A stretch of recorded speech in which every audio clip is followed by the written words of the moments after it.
भगवान गोमतेश्वर बाहुबली के इन बेटे बेटियों ने एक क्षण के लिए भी अपरिग्रह का सिद्धांत भुलाया नहीं। मैं आपको कुछ आंकड़े बताता हूं, आप ध्यान से सुनिए।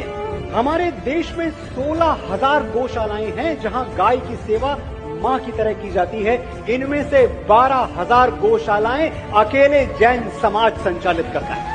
इस देश में जितना दान दिया जाता है, जितना भी दान दिया जाता है, उसका 62% हिस्सा अकेले जैन समुदाय दान करता है।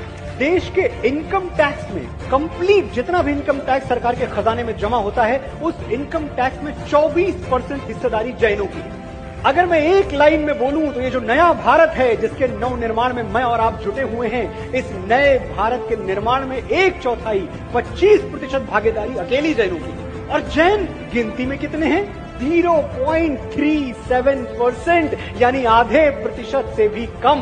तो अगर मैं ये बात कहूं कि देश की तरक्की में, देश के विकास में, नए भारत के निर्माण में सबसे मेजॉरिटी कंट्रीब्यूशन उस माइनॉरिटी से आता है जिसे जैन कहते हैं, तो गलत नहीं है। आपके सत्कर्मों ने जैनों की एक नई परिभाषा गढ़ दी है। जो अपने दुख में रोए उसे नैन कहते हैं और जो दूसरों के दुख में रोए उसे जैन कहते हैं।